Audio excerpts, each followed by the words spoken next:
Hello friends, कैसे हैं आप लोग। बढ़िया। चलो आज हम अपने टैक्स को another point that is known as custom law को स्टार्ट करेंगे।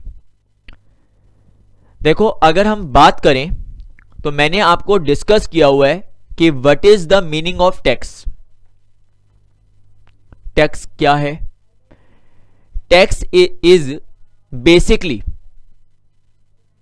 हमने पॉइंट डिस्कस किया था, मैंडेटरी एग्जीक्यूशन पेमेंट है जो गवर्नमेंट हम पर इंपोज करेगी under the enforcement of act और लॉ।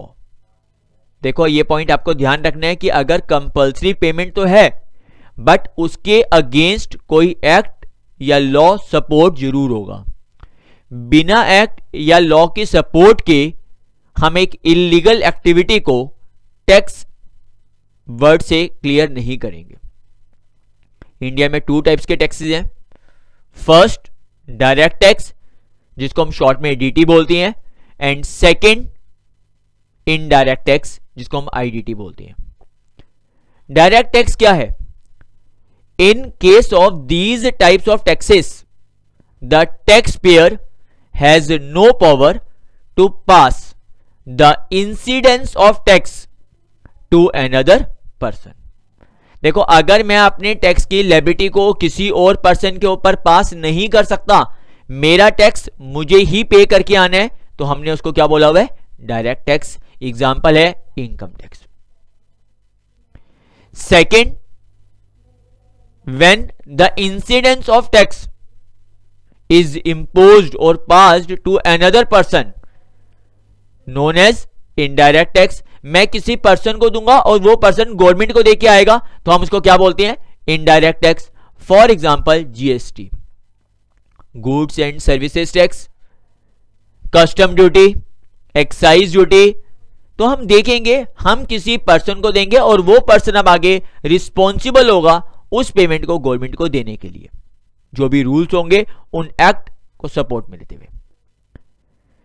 अब अगर हम बात कर रहे हैं इनडायरेक्ट टैक्स में, तो हमने बेसिकली इंटर लेवल में तो 2 पार्ट में डिवाइड किया हुआ है हमारे इंस्टीट्यूट ने। First GST and second custom law. But final level पे अगर हम बात करेंगे तो हमें जीएसटी, कस्टम लॉ और साइड बाय साइड एफटीपी को भी कवर अप करना पड़ेगा, फॉरेन ट्रेड को। तो हम अभी कॉमन जो फर्स्ट ऑफ ऑल स्टार्ट कर रहे हैं that is known as custom law. But custom को स्टार्ट करने से पहले मैं आपको डिटेल में डायरेक्ट टैक्स और इनडायरेक्ट टैक्स का मीनिंग एक्सप्लेन कर रहा हूं। आओ प्लीज स्टार्ट करें।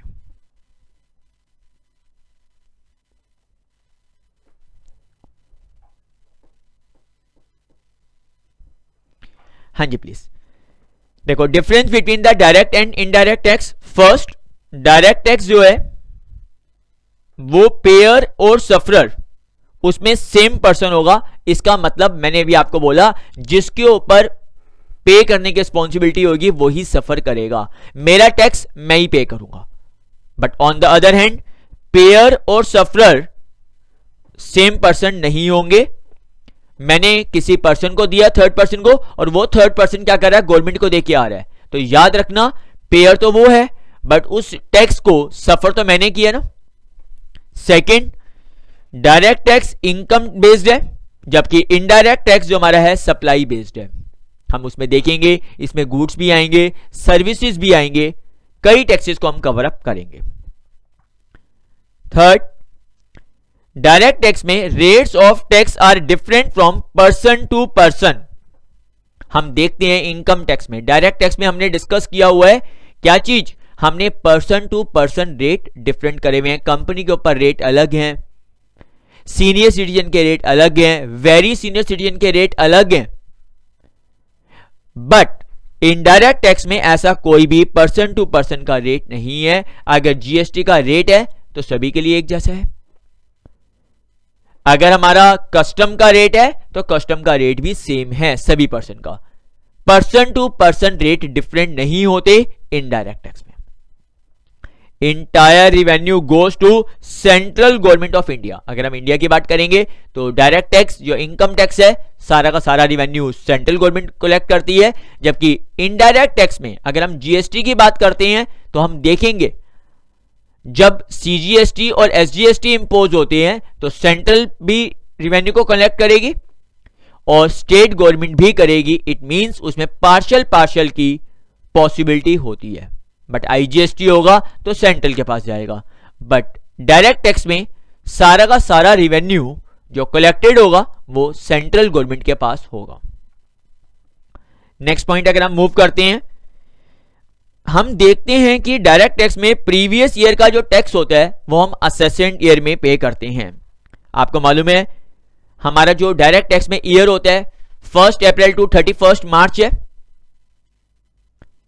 उस ईयर में हम जितनी भी इनकम को जनरेट करेंगे बट उसकी असेसमेंट नेक्स्ट ईयर में होगी, उसको हम बोलते हैं assessment year. But indirect tax में प्रीवियस ईयर और असेसमेंट ईयर का कोई कंसेप्ट नहीं है। मैंने लिखा है there is no previous year and assessment year concept. Direct tax की सबसे बड़ी अथॉरिटी को हम क्या बोलते हैं? CBDT, that is called central board of direct tax, जो उसको रेगुलेट करेगी। जबकि इनडायरेक्ट टैक्स में होती है central board of indirect taxes and custom, that is CBIC is the regulator. Direct tax हमारा प्रोग्रेसिव नेचर क्या है? मतलब higher the income higher the tax.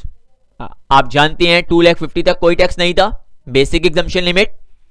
2,50,000 से अबव 5 लाख तक, फिर 5 लाख से 10 लाख तक, 10 लाख से मोर। मतलब जैसे जैसे हमारी इनकम हाई हो रही है हम अपने टैक्स रेट को इंक्रीज कर रहे हैं, तो that is called progressive nature. जबकि इनडायरेक्ट टैक्स हमारा रेग्रेसिव नेचर का होता है। रेग्रेसिव नेचर में मतलब जैसे जैसे हम हाई अपना एक अचीव करते जाएंगे पॉइंट को, तो हमारा जो टैक्स रेट है वो रिड्यूस होना शुरू होता है। तो अगर हम बोलें कि प्रोग्रेसिव नेचर में जो हमारा स्लोप होगा वो इस तरीके से जाता है, जबकि रेग्रेसिव नेचर में जो हमारा टैक्स होता है वो लोअर साइड की तरफ आना शुरू हो जाता है। तो प्लीज अगर आपको डायरेक्ट टैक्स और इनडायरेक्ट टैक्स में डिफरेंस आएंगे तो आप इन पॉइंट्स को मेंशन कर सकते हैं एग्जाम में। तो इनडायरेक्ट टैक्स में अब मैं आपके साथ सबसे पहले जो स्टार्ट करूंगा वो स्टार्ट कर रहा हूं कस्टम लॉ। देखो डियर, कस्टम लॉ की अगर हम बात करें तो बहुत सारे स्टूडेंट इसको डील नहीं करते। वो ये कहते हैं सर प्रैक्टिकल लाइफ में भी जब हम कंप्लीशन होंगे, हमारे पास डिग्री होगी, तब बहुत कम स्टूडेंट इस पे प्रैक्टिस में जाते हैं कस्टम में, क्योंकि उनको तो यही लगता है कि हम मैक्सिमम जो हमारा वर्क है वो जीएसटी का है। हमारे को जब हम आर्टिकलशिप में भी होंगे तब भी हम मैक्सिमम काम जो कर रहे होंगे वो जीएसटी का कर रहे होंगे। तो ये बात ध्यान रखना, मैं आपकी बात से एग्री हूं, बट फिर भी अगर हम कस्टम की बात करें तो हम कस्टम लॉ को भी इक्विवेलेंट अप्लाई करेंगे, क्योंकि हमारे इंस्टीट्यूट भी इस बात को मानता है कि जीएसटी का स्कोप ज्यादा है। इसीलिए जब वेटेज की बात करते हैं तो जीएसटी की वेटेज इंटर एंड फाइनल दोनों लेवल पे उसने ज्यादा रखी हुई है as compare to custom. But custom तो इजी है, इसीलिए हम इसको बोलते हैं कि हमारे फ्री के मार्क्स हैं। देखो कस्टम के अंदर चैप्टर्स तो ज्यादा हैं, बट जिन चैप्टर्स पे हमारा इंस्टीट्यूट फोकस करता है या जिनसे वो क्वेश्चन हमारा कवर अप करेगा, हम उसको डिटेल में कवर अप करके उसको स्ट्रॉन्ग करेंगे। जैसे अगर हम कस्टम ड्यूटी की calculation that is called valuation की बात करेंगे तो हम उस पॉइंट को डिटेल में करेंगे। हम ड्रॉबैक कस्टम ड्यूटी का बैगेज चैप्टर की अगर बात करेंगे तो उन चैप्टर्स को हम स्ट्रॉन्ग रखेंगे, क्योंकि हमारे पास्ट क्वेश्चंस इन चैप्टर्स में से ज्यादा कवर अप है। तो प्लीज स्टार्ट करें, that is known as custom law. देखो अगर मैं बात कर रहा हूं तो एक वर्ड हमारा कस्टम है और एक वर्ड हमारा लॉ है। तो पहले अगर हम बात करते हैं कस्टम क्या है, तो कस्टम को हमने एक्सप्लेन जो किया हुआ है। कस्टम क्या है? तो कस्टम क्या है? हमारा एक ड्यूटी है। तो एक सबसे पहले क्वेरी ये आ गई कि सर कस्टम जो है वो टैक्स नहीं है, कस्टम इज अ ड्यूटी। जैसे एक्साइज जो है वो टैक्स नहीं है, एक्साइज क्या है? ड्यूटी है। But goods and services tax GST क्या है? टैक्स है। इनकम क्या है? टैक्स है, वो ड्यूटी नहीं है। तो फर्स्ट क्वेरी हमारे सामने अराइज हो रही है कि what is the difference between the tax and duty. तो आओ हम इसको भी डिस्कस करेंगे। तो custom is a duty levied on, जो लेवी होगी किसके ऊपर? गुड्स के ऊपर होगी। कौन से गुड्स के ऊपर? सर एक बात बताओ, अगर हम गुड्स का सेल और परचेज कर रहे हैं तो हम तो कस्टम ड्यूटी पे नहीं करते। आप मार्केट में जाओ, मार्केट में आके आप कितनी गुड्स को परचेज करते हैं? आप डे टू डे लाइफ में कितनी गुड्स को परचेज करते हैं या कितनी गुड्स को सेल करते हैं? हम उसके ऊपर तो जीएसटी इंपोज करते हैं, जीएसटी लेवी करते हैं, हम उसके ऊपर तो कस्टम ड्यूटी नहीं लगाते। तो लॉ मेकर ने आगे उसको क्लियर किया। पहली बात, गुड्स के ऊपर लगेगा कस्टम, सर्विस के ऊपर कस्टम नहीं अप्लाई होता। गुड्स एंड सर्विसेज के ऊपर जीएसटी तो लगता है, बट कस्टम का जो स्कोप है वो सिर्फ और सिर्फ गुड्स के ऊपर है। तो पहला पॉइंट क्या रखना है कि कस्टम हमारा ड्यूटी है। सेकंड हम फोकस करेंगे कि जो कस्टम है वो किसके ऊपर लग रहा है? गुड्स के ऊपर। कौन सी गुड्स के ऊपर? जो गुड्स इंपोर्टेड इनटू इंडिया, जो गुड्स इंडिया में आएंगी या एक्सपोर्टेड इनटू इंडिया। तो हमारे मन में अब क्वेरी आती है कि सर इंडिया किसको कहेंगे? क्या जो इंडिया की जो कॉस्ट लाइन होती है क्या वही इंडिया है, या हम कितनी लेवल तक हम उसमें कस्टम की बात करेंगे? तो देखो मैं आपको बताऊंगा आने वाले लेक्चर्स में। जैसे ये हमारी कोस्ट लाइन है तो इंडिया की जो डेफिनेशन है वो 12 नॉटिकल माइल्स तक है। सारा वाटर लेवल है हमारा, यहां पर ये वाटर लेवल है। ये वाटर लेवल में 12 नॉटिकल माइल्स तक के बीच में जो डेफिनेशन है वो क्या होता है? इंडिया है। हम देखते हैं इनकम टैक्स के अंदर भी कि 12 नॉटिकल माइल्स तक अगर होता है तो वो एक्टिविटी इंडिया की डेफिनेशन में आती है। हर कंट्री की अपनी एक लिमिट है। तो इंडिया का जो वाटर लेवल है 12 नॉटिकल माइल्स, और ऐसे ही हम आगे अभी कुछ लेक्चर्स में करेंगे 200 नॉटिकल माइल्स तक की भी बातें करेंगे, तो वो भी। तो आप इतनी सी बात ध्यान रखेंगे, अगर कोई गुड्स इंडिया में आ रहे हैं या कोई गुड्स इंडिया से जा रहे हैं तभी हमारा क्या होगा? कस्टम अप्लाई होगा। बट एक बारी वो कोस्ट लाइन पे आ गया, इंडिया के अंदर आने के बाद, कोस्ट लाइन को क्रॉस करने के बाद, ध्यान रखना कस्टम अप्लाई नहीं होगा। मतलब आप अगर हम एक सिंपल वर्ड्स में बोलें तो कस्टम का स्कोप सिर्फ वाटर लेवल पे है, सिर्फ वाटर लेवल पे है। एक बारी अगर उसने कोस्ट लाइन को ट्राई कर लिया, टच कर लिया, तो ध्यान रखना अब उसके ऊपर अदर टैक्स अप्लाई होंगे, जीएसटी अप्लाई हो सकता है, इनकम जनरेट करेगा, इनकम टैक्स अप्लाई हो सकता है, बट कस्टम अप्लाई नहीं होगा। यही रीजन है कि हम डे टू डे एक्टिविटी में कोई गुड्स को सेल और परचेज करते हैं तो हमारा कस्टम उस स्कोप से बाहर है। हम उसके ऊपर कस्टम के रूल को अप्लाई नहीं करते। डियर, सबसे पहले आपको यह ध्यान रखना है कि कस्टम की एप्लीकेबिलिटी कहां है। हम कस्टम को डिटेल में डिस्कस कर रहे हैं, बट पहले जब तक हम उसका स्कोप कवर नहीं करेंगे तब तक हम कस्टम की बात नहीं कर सकते। तो फर्स्ट, कस्टम जो है वो किस पे लगेगा? बोलो, आपने मुझे बोला कस्टम एक ड्यूटी है। सेकंड, कस्टम गुड्स के ऊपर लगेगा, और वो गुड्स जो या तो इंपोर्टेड इनटू इंडिया होंगे या एक्सपोर्टेड इनटू इंडिया होंगे। बिल्कुल, जो उसके अब सर लगना तो है टैक्स, बट कस्टम के जो रेट्स हैं हमने उसको स्पेसिफाई किया हुआ है कस्टम टैरिफ एक्ट 1975। सर ये बात समझ नहीं आई, सर ये बात समझ नहीं आई। ये तो समझ आ गया कस्टम गुड्स पे लगेगा जो इंपोर्टेड इनटू इंडिया या एक्सपोर्टेड फ्रॉम इंडिया है, वो समझ आ रहा है सर हमारे को, बट ये rate specified in custom tariff act 1975 ये क्या चीज हो गई सर? तो एक काम करते हैं, इसको थोड़ी देर के लिए हम होल्ड करते हैं क्वेरी को। देखो अब मैं आपके साथ सबसे पहले एक्सप्लेन कर रहा हूं कि सर टैक्स और ड्यूटी क्या है। देखो जो टैक्स है एक वाइडर टर्म है।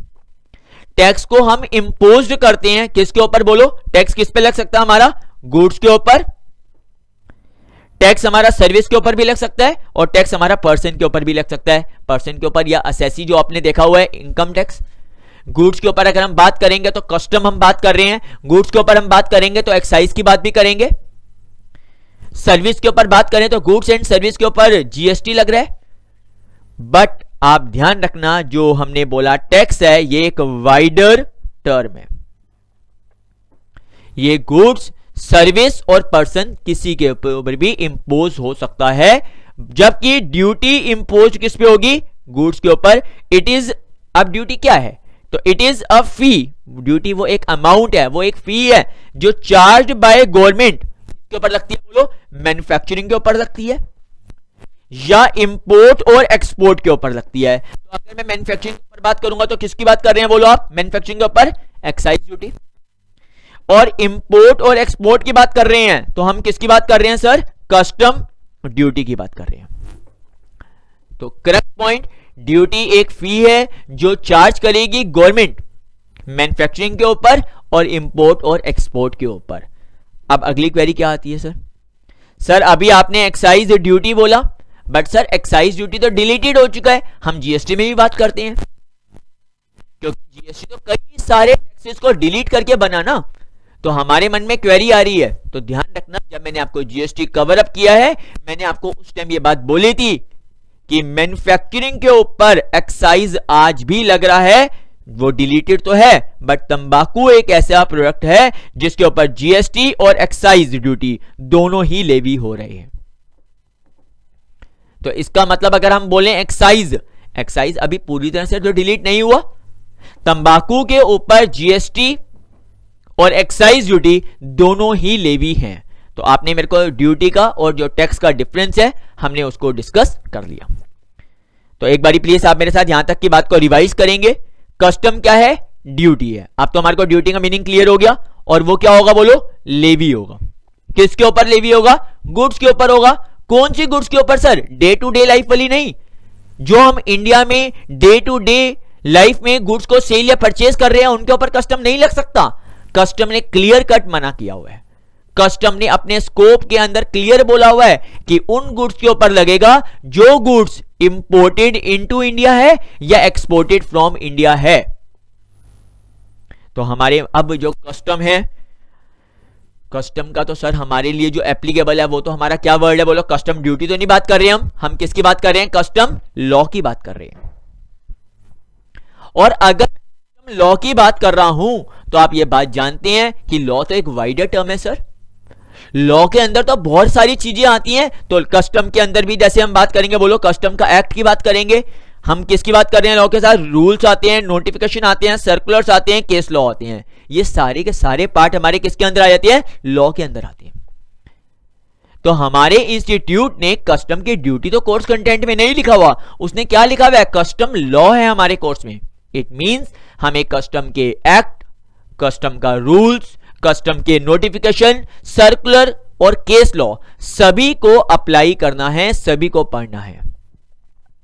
अगर मैं बात करूं एक्ट, तो देखो एक्ट तो एक वाइडर टर्म है, बट एक्ट को सपोर्ट कौन करता है? रूल्स। मैंने एग्जांपल के लिए मैंने ये बात बोली, जैसे हम बोलते हैं इनकम टैक्स लेंगे, तो सर इनकम टैक्स तो बन गया, बट इनकम टैक्स लगाएंगे कैसे? तो उसके लिए क्या बनती है? रूल्स। सेम अगर हमारे को कस्टम को लेवी करना है, कस्टम को लगाना है, तो अब कस्टम को कैसे लगाएंगे? वो सारा मेथड, वो सारा मैनर कौन सपोर्ट करेगा? रूल्स। तो हमने देखा रूल्स किसके लिए बनते हैं? To support act. बट ध्यान रखना रूल्स उससे तो छोटे हैं ना, कोई भी रूल एक्ट के अगेंस्ट नहीं बनेगा। फिर अगर हम बात करते हैं नोटिफिकेशन की, तो नोटिफिकेशन किसके लिए आती है? To bring amendment. Time to time जो भी हमें चेंजेस करने होते हैं तो उसके लिए हम क्या निकालते हैं? अमेंडमेंट लाते हैं। तो सबसे बड़ा कौन हुआ बोलो प्लीज? एक्ट। एक्ट से छोटे कौन हुए? रूल्स। और अपनी डे टू डे को अपडेट करने के लिए हम क्या लाएंगे? अमेंडमेंट्स। और उन अमेंडमेंट को हम क्या बोलेंगे? नोटिफिकेशन। फिर उसके बाद हमारे को पढ़ने होते हैं रिमूवल्स। अगर हमारे को कोई भी डाउट आते हैं तो हम उन डाउट को क्लियर करते हैं, और हमारा गवर्नमेंट उन सारे डाउट को जो क्लियर करेगी वो टाइम टाइम सर्कुलर निकालती है। जैसे अगर हम एक्साइज के जब टॉपिक को डिस्कस करते हैं, एक्साइज की बात करते हैं, तो अगर इरेजर के ऊपर एक्साइज ड्यूटी कुछ और है, पेंसिल के ऊपर कुछ और है, बट अगर हम पेंसिल कम इरेजर ड्रॉ कर रहे हैं तो आप मुझे बताओ सर रेट किसका लगाऊं? पेंसिल का लगाऊं, इरेजर का लगाऊं? कस्टम के अंदर भी हमारे को बहुत सारी कंफ्यूजन आएंगी। हम अब उसको कस्टम ड्यूटी लगाएं या ना लगाएं इस पॉइंट के ऊपर, तो ऐसे सारे डाउट्स को क्लियर करने के लिए गवर्नमेंट सर्कुलर निकालती है। और केस लॉ तो आप समझते ही हैं, जो भी हमारे सपोर्टिव एक्ट हैं, सपोर्टिव लॉ हैं, जो भी लीगल बेस हैं, उन सबको कवर अप करेंगे। तो हम अपने कस्टम के कोर्स के अंदर कस्टम के एक्ट, कस्टम के rules, notification, circulars as well as case law, सारे पॉइंट को कवर अप करेंगे। तो अगर मैं आपके साथ बात करूं सबसे पहले कस्टम के एक्ट की, जैसे अगर हम इनकम टैक्स की बात कर रहे थे तो इनकम टैक्स में तो हमारा एक ही एक्ट है, बट जो कस्टम है उसके अंदर हमारे दो एक्ट हैं। याद रखना, आपसे एग्जामिनर ने कई बार पूछा हुआ है कि कस्टम के ऊपर एक्ट कितने हैं। तो कस्टम के ऊपर हमारे लिए जो एप्लीकेबल एक्ट है वो दो है, एक कस्टम एक्ट 1962 और सेकंड है custom tariff act 1975। Custom act 1962 और कस्टम टैरिफ एक्ट 1975। आप ये समझ लो सारा का सारा जो कस्टम है वो कस्टम एक्ट 1962 को ही सपोर्ट है। मतलब हम जितने भी प्रोविजंस हैं वो हम सारा कहां से देखेंगे, कस्टम एक्ट से। इंपोर्ट किसको बोले, एक्सपोर्ट किसको बोले, कस्टम की जितनी पेनल्टी होंगी, कस्टम के जितने भी प्रोसीजर्स होंगे, सारी बातें हम कस्टम एक्ट 1962 की सपोर्ट लेंगे। बट अगर हमारे को कस्टम ड्यूटी पूछनी, रेट पूछना है, तो रेट की बात कस्टम एक्ट के अंदर नहीं करी हुई। मतलब गवर्नमेंट ने सिर्फ रेट को एक्सप्लेन करने के लिए कस्टम टैरिफ एक्ट 1975 को ड्रॉ किया हुआ है। और हम देखेंगे जब मैं आपको कस्टम टैरिफ एक्ट बताऊंगा तो कस्टम टैरिफ एक्ट जो हमारे रेट्स को एक्सप्लेन करता है, हमने उसको दो पार्ट में डिवाइड किया हुआ है। मतलब लॉ मेकर ने एक शेड्यूल 1 और एक शेड्यूल 2। शेड्यूल 1 के अंदर जो रेट बताए हुए हैं वो हमें किसके बताए हुए हैं, इंपोर्ट ड्यूटी के रेट बताए हुए हैं। और अगर हम बात करें शेड्यूल 2 की तो हमारे को रेट किसके बताए हुए हैं, एक्सपोर्ट ड्यूटी की। और हम देखेंगे कि हम जब शेड्यूल 1 की बात करेंगे तो उसमें कोई स्पेसिफाइड रेट्स वगैरह भी आती हैं, वो हम शेड्यूल 1 में डिस्कस करेंगे जब मैं आपको कस्टम टैरिफ एक्ट के रेट बढ़ा रहा हूं। तो आप अभी के लिए बेस रखेंगे कस्टम के अंदर एप्लीकेबल एक्ट कितने हैं, दो, एक कस्टम एक्ट 1962 और second one custom tariff act 1975। अब आप मेरे को बताओ कि अगर मुझे कस्टम ड्यूटी कैलकुलेट करनी है तो किसी की भी ड्यूटी कैलकुलेट करने के लिए क्या करते हैं, बोलो, असेसेबल वैल्यू। असेसेबल वैल्यू, तो असेसेबल वैल्यू आपको निकालना कौन सिखाएगा, कस्टम एक्ट 1962।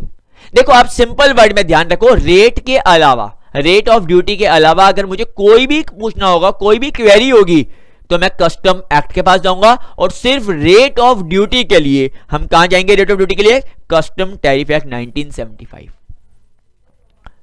तो जैसे ही हम असेसेबल वैल्यू को रेट ऑफ ड्यूटी से मल्टीप्लाई करेंगे हमारे पास क्या आ जाता है, कस्टम ड्यूटी आ जाती है। अब आप बताओ कस्टम जो लगना है वो किसके ऊपर लगना, बोलो प्लीज, गुड्स के ऊपर लगना। बट अब हमारे मन में आता है सर वो गुड्स क्या हैं, वो गुड्स क्या हैं, तो गुड्स की डेफिनेशन तो हमने जीएसटी में भी देखी हुई है। बट ध्यान रखना गुड्स की डेफिनेशन जीएसटी में और कस्टम के अंदर अलग अलग है। देखो अगर हम सिंपल वर्ड में बोले तो ध्यान रखना गुड्स तो सेम ही है, बट लॉ मेकर ने गुड्स को जो एक्सप्लेन किया हुआ है वो दोनों के अंदर, गुड्स एंड सर्विसेज टैक्स के अंदर, जीएसटी के अंदर और कस्टम के अंदर, दोनों को डेफिनेशन अलग है। तो गुड्स क्या है, तो लॉ मेकर ने बोला गुड्स मींस क्या है, गुड्स, वेसल्स, एयरक्राफ्ट, व्हीकल्स। आप इंडिया से अगर कोई बाहर से कोई वेसल, एयरक्राफ्ट या व्हीकल इंपोर्ट कर रहे हैं तो ध्यान रखना वो गुड्स है और उसके ऊपर कस्टम ड्यूटी लगेगी। बट ये ब्रैकेट में सर आपने क्या लिख दिया, आपने तो लिख दिया other than use as conveyance. आप मेरे को एक बात बताओ, अगर कोई शिप इंडिया में कोई गुड्स लेके आ रहा है, पेट्रोल वगैरह लेके आ रहा है, तो क्या मतलब हम पेट्रोल के ऊपर भी कस्टम ड्यूटी लगा रहे हैं और जो वेसल आ रहा है, शिप आ रहा है, आप उसके ऊपर भी लगा रहे हैं कस्टम ड्यूटी? तो सर ये तो बात गलत हो जाएगी, वो तो शिप फिर जाएगा फिर आएगा। मतलब वो शिप जितनी बार इंडिया में आएगा, जितनी बार इंडिया से जाएगा, आप तो custom duty in each and every time import करते रहेंगे, लेवी करते जाएंगे। तो लोगों ने ये बात क्लियर करी, अगर वो एज ए कन्वीनियंस हो रहा है, चाहे वो वेसल हो, चाहे वो एयरक्राफ्ट हो, चाहे वो व्हीकल हो, तो हम उसको गुड्स की डेफिनेशन से बाहर कर रहे हैं। जब वो गुड्स ही नहीं है तो कस्टम ड्यूटी किस पे लगना है? गुड्स के ऊपर। इसका मतलब उसके ऊपर आपका कस्टम ड्यूटी या अप्लाई नहीं होगी, उसके ऊपर कस्टम ड्यूटी अप्लाई नहीं होगी। अब एक बात बताओ, आपके यहां पर कितने रिचेस्ट पर्सन है इंडिया में? अगर कोई सपोज करो सचिन तेंदुलकर ने इंडिया से बाहर से कोई कार क्या करी, इंपोर्ट करी है, तो करोड़ों रुपए की कार है।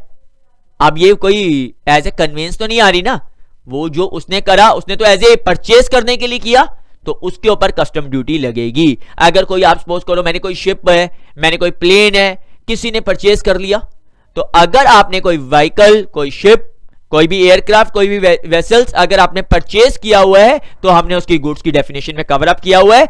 अदरवाइज अगर वो एज ए कन्वेंस आ रहा है तो आप उसको गुड्स की डेफिनेशन में कवर नहीं करेंगे। फिर उसने बोला स्टोर्स, मतलब अगर वो कोई फ्यूल आ रहा है, कोई फूड स्टफ वगैरह आ रहा है, कोई भी सामान वगैरह आ रहा है, तो मैंने अभी आपके साथ डिस्कस किया अगर कोई शिप के अंदर फूड आ रहा है तो फूड गुड्स की डेफिनेशन के अंदर है, क्योंकि शिप तो आने के बाद दोबारा जाएगा वेकेट या यहां से रीलोड होने के बाद, तो हम उसके ऊपर कस्टम ड्यूटी इंपोज नहीं करेंगे। वेसल्स बोला आपने, एयरक्राफ्ट बोला, व्हीकल बोला, फिर आपने मुझे इसके साइड बाय साइड स्टोर को भी गुड्स की डेफिनेशन में कवर अप किया हुआ है। अगला पॉइंट हमारे को लेते हैं बैगेज। मतलब बैगेज का मतलब सर जो हमारा पैसेंजर इंडिया से बाहर आ रहे हैं या पैसेंजर की जो लगेज है उनकी बात करते हैं, तो इसके ऊपर क्या होती है, लिमिट होती है। अगर आप एक लिमिट तक ला रहे हैं या एक लिमिट तक लेके जा रहे हैं तब तो ठीक है, हम देखेंगे उनको हमने क्या करा हुआ है, एग्जाम किया हुआ है। बट अगर हम उससे ऊपर की बात करेंगे तो हमने क्लियर बोला बैगेज को हम गुड्स की डेफिनेशन में कवर अप कर रहे हैं, इसका मतलब हम उसके ऊपर ड्यूटी लेवी करेंगे।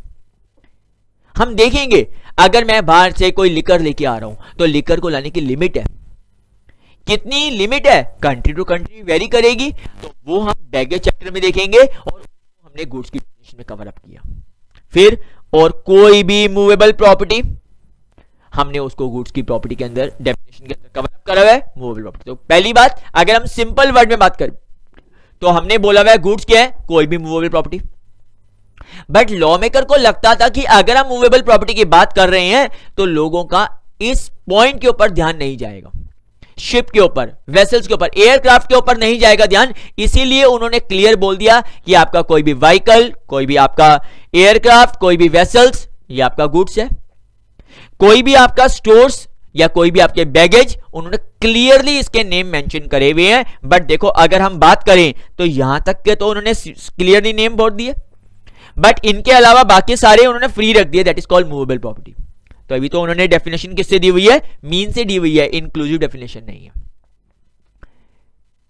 इन्होंने मीन से डेफिनेशन दी, कुछ के नाम तो उन्होंने स्पेसिफिक करे हैं और बाकी सारे को उन्होंने लास्ट पॉइंट के अंदर कवर अप कर दिया है, that is called movable property.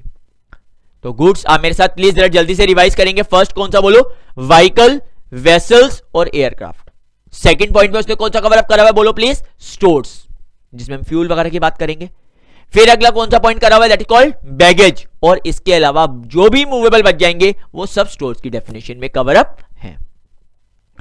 अब मुझे एक बात बताओ, जो टैक्स है, हमें टैक्स लगाना है, बट टैक्स को लगाने की पहली कंडीशन क्या होती है, लेवी ना, उसके बाद मे और मे नॉट कलेक्ट। अगर ऐसा तो नहीं हो सकता कि आप लेवी ना करें तो आप कलेक्शन करें, लेवी नहीं होगी तो कलेक्शन का तो क्वेश्चन ही राइज नहीं होगा। तो इसका मतलब हम क्या बोलेंगे, टैक्स फर्स्ट लेवी होता है और later on may be collected. हम देखेंगे लेवी होने के बाद कुछ केसेस में कलेक्शन नहीं होती। जब तक लेवी नहीं होगा तब तक आपका कलेक्शन का जो है अराइज ही नहीं होगा क्वेश्चन। तो इसका मतलब मैंने सिंपल वर्ड में क्या बोला, फर्स्ट स्टेज क्या है आपकी, लेवी, और सेकंड स्टेज क्या होगी, कलेक्शन। बिना लेवी के कलेक्शन पॉसिबल नहीं होगी। अब आप मुझे बताओ कि अगर हम कस्टम की बात कर रहे हैं तो पहले क्या होता है, लेवी। तो लेवी किस पे होगा बोलो, इंपोर्ट और एक्सपोर्ट के ऊपर लेवी होगा। हम देखेंगे कि इंडिया की डेफिनेशन का है, किसको हम इंपोर्ट बोलेंगे, मतलब कितने पर आने पर हम इंडिया में मानेंगे और कहां तक जाने पर हम एक्सपोर्ट बोलेंगे। देखो अभी हम इंट्रोडक्शन पार्ट देख रहे हैं, दैट इज कॉल्ड बेसिक देख रहे हैं। तो मैं आपको कस्टम का पूरा डायग्राम एक स्कोप में दिखा रहा हूं और हम देखेंगे कस्टम की कलेक्शन कब होगी गवर्नमेंट को, जब वो बिल ऑफ एंट्री फाइल करेंगे फॉर होम कंजम्पशन। सर ये क्या चीज होती है? देखो मैं आने वाले लेक्चर्स में ये आपके साथ डिस्कस करूंगा कि जो गुड्स इंडिया में आती है वो अगर तो डायरेक्टली इंपोर्टर के पास चली जाए तो हम उसको बोलते हैं डायरेक्ट होम कंजम्पशन। उसमें बिल ऑफ एंट्री का कलर कुछ और होगा। बट ऐसा भी तो हो सकता है मैं नहीं लेके आ रहा डायरेक्ट, मैं तो उसको पहले कुछ दिन के लिए वेयर हाउस में रखवा रहा हूं, तो उसको हम बोलेंगे इनडायरेक्ट होम कंजम्पशन। तो जब वो इंपोर्ट होके आएगी, जब वो वेयर हाउस में रखेंगे तो बिल ऑफ एंट्री का कलर जो होगा वो अलग होगा, और जब आप उसको वेयर हाउस से लेकर अपने इंपोर्टर अपने घर पर लेकर आएगा तो तब कौन सी बिल ऑफ एंट्री होगी? तो उसका कलर अलग होगा। तो बट आपको यह बात ध्यान रखनी है, लेवी तो इंपोर्ट और एक्सपोर्ट होते ही हो जाएगी, बट कलेक्शन तभी होगी जब वो बिल ऑफ एंट्री फाइल कर रहा, और किसके लिए? जब वो होम कंजम्पशन के लिए बिल ऑफ एंट्री फाइल करेगा। वेयर हाउस के लिए हम देखेंगे बिल ऑफ एंट्री फाइल करने पे कलेक्शन का क्वेश्चन अराइज नहीं होगा। तो आपने अभी मेरे साथ क्या देखा कि कस्टम ड्यूटी है, क्या लेवी होगा, किसके ऊपर होगा? गुड्स के ऊपर होगा, जो इंपोर्ट इनटू इंडिया या एक्सपोर्ट फ्रॉम इंडिया होगा, और कस्टम के जो रेट हैं वो किसके अकॉर्डिंगली होंगे? कस्टम टैरिफ एक्ट 1975 के अकॉर्डिंगली होंगे। हमने उन्हीं पॉइंट्स को भी डिस्कस किया है। तो आओ अब हम इसको डिटेल में डिस्कशन करते हैं डायग्राम वाइज कि हम कैसे कैसे अपने गुड्स को इंडिया में लेके आएंगे डायरेक्ट होम कंजम्पशन के लिए, और कैसे इनडायरेक्ट होम कंजम्पशन के लिए हम उसको लेके आएंगे। तो प्लीज हेडिंग डालेंगे, goods move direct for home consumption.